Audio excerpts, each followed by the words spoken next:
Guys get friend-zoned, but girls get fuck-zoned. A boy stops talking to us suddenly after he gets a girlfriend, or starts ghosting us after we reject his first move. A friendship that we valued, we thought mattered, if only just a little to him, turned out not to matter at all. But in the end, we're the bad guys. We're the ones who lead the good guys on. Of course, we should just expect that's what you always want. We should just expect that friendship is never as valuable as a twist of our hand. They got friend-zoned. They only lost another girl, another rejection.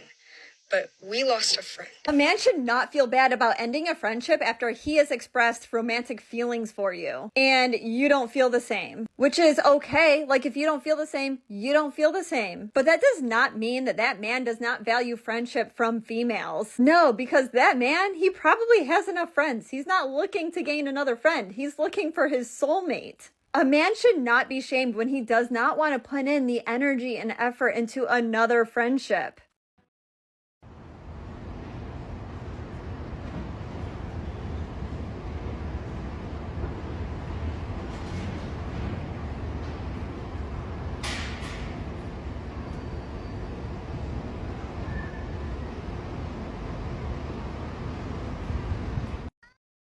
This comment is so true. It does not help to be told that you're not missing out on anything if you've never had a relationship or been in love. It doesn't help.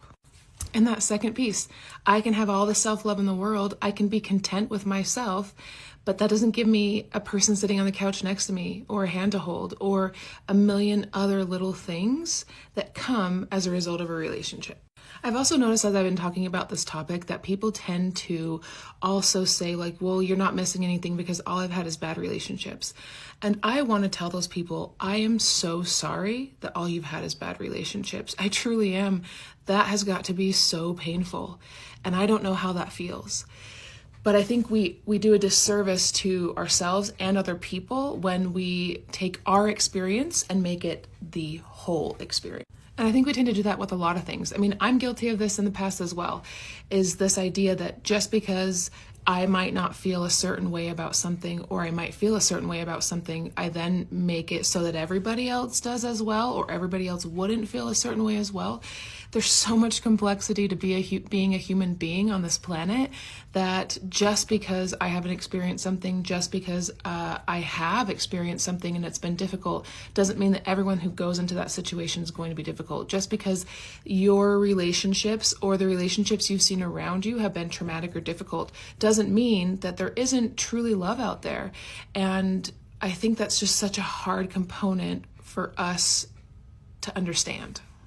And the other thing that I've heard a lot, and I got a lot kind of on some of these posts, is that the sense that like I'm naive, that I'm naive to the difficulties that could come in a relationship just because I've never experienced them. And that is so not true. I'm not naive to what I'm saying that I'm wishing for. I'm just saying that like, I want the chance. Just give me a chance. But then at the same time, here it is.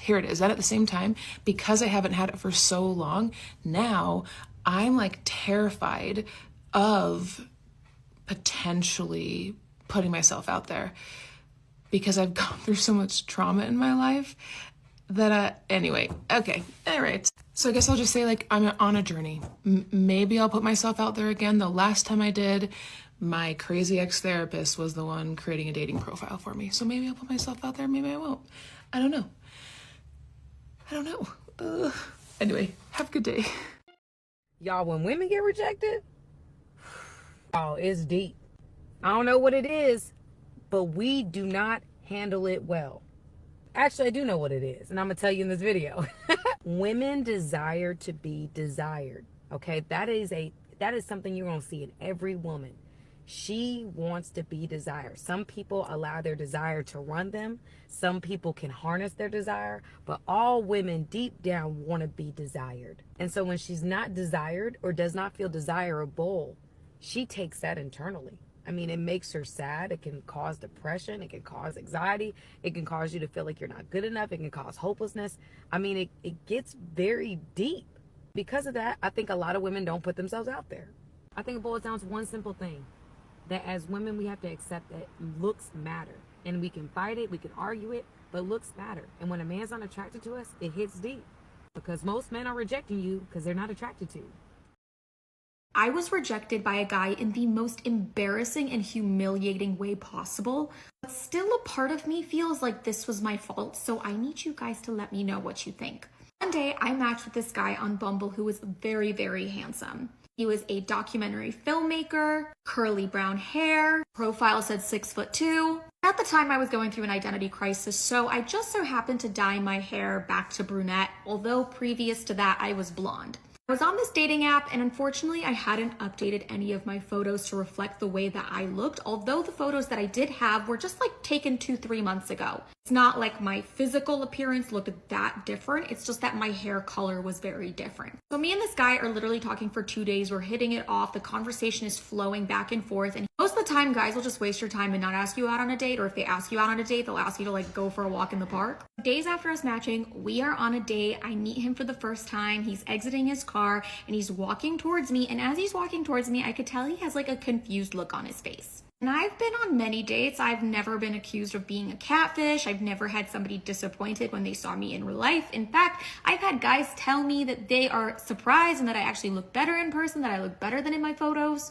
He gives me a hug, we walk to the restaurant, we sit down, we're ordering drinks, and he's just asking him random questions, trying to make small talk, and he is just being very, very odd and standoffish. And at one point during the date, he looks at me and he says, "You look a little different than on your photos." I was like, yeah, I actually dyed my hair. I went darker. I've been a brunette in the past. Like, this is actually close to my natural hair color. And I was just tired of the blonde because it was ruining my hair. And then he tells me that he thinks that that is actually misleading and that I should have updated my dating profile photos to match how my hair looks now. So then I ask him, well, would that have changed your opinion of me? Would that have made you not want to go out on a date? And he kind of laughs and shrugs it off and says, well, you know, I do like blondes. And that just like rubbed me the wrong way. Anyway, we end up splitting some appetizers on a couple of drinks, and I end up leaving and thinking to myself, like, this is probably not going to go anywhere because that guy was super, super weird. I have no plans on texting this guy, but then I get a text from him the next evening.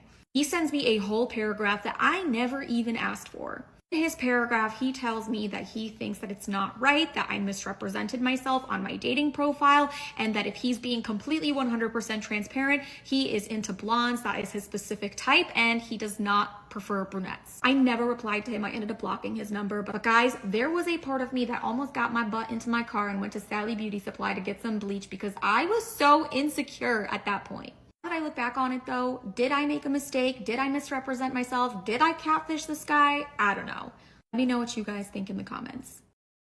Rejection story time. This is a story of a guy who walked out on me on a first date. If you don't know me, I'm Annie and I'm single. So I met this guy on Bumble. Wait. My friend told me that I have to be doing an activity during a story time because people need to stay to the end. So I'm gonna draw you. And you might be thinking, but I don't know what you look like. Listen, I'm a professional. Don't you worry. God, this is looking so good. Back to the story. So I matched with a guy on Bumble. We set up a date, pretty standard stuff, and I'm getting ready for this date. And I was really insecure about my smile lines around that time, as I think a lot of women are. So I bought a product on Amazon to help me with that. They were suction cup wrinkle reducers. Why is this important? It's important. Right before I get ready for my date, I use these suction cup things. Basically just like run them over your wrinkles, and it's supposed to smooth them out. I didn't really think it made a difference, but whatever. And then I put on my makeup, got dressed, and left. This is when it gets fun. So I walk into the restaurant, and I see the guy. And I'm like, hey, Jonathan. And when he turns and looks at me, he looks a little off. Like his facial expression when he sees me. But I was really feeling myself. I was wearing a really nice outfit. I spent extra time on my eyeliner. I thought he was just stunned by my beauty. He is so awkward while we wait for our table. He is avoiding eye contact with me. But it's a first date, right? So I'm like, it's a little awkward. We go sit down at the table. We talk a little bit. We order some drinks. And he's still weird. Oh, I forgot about drawing you. You're looking beautiful, darling. Anyway, so I excuse myself to use the restroom when I'm done with my drink. Go into a stall, do my business, come out to the stall, wash my hands, look up into the mirror. And what do I see in the mirror? Do I see a beautiful woman sparkling back at me? No. You see those suction cups that I bought? They left bruises all over my face where I used them.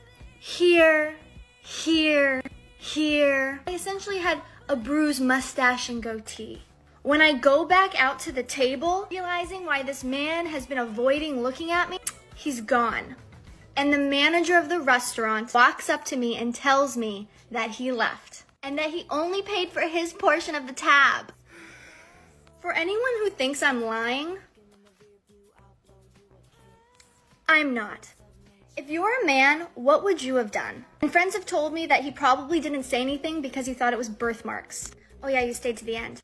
I have no talent.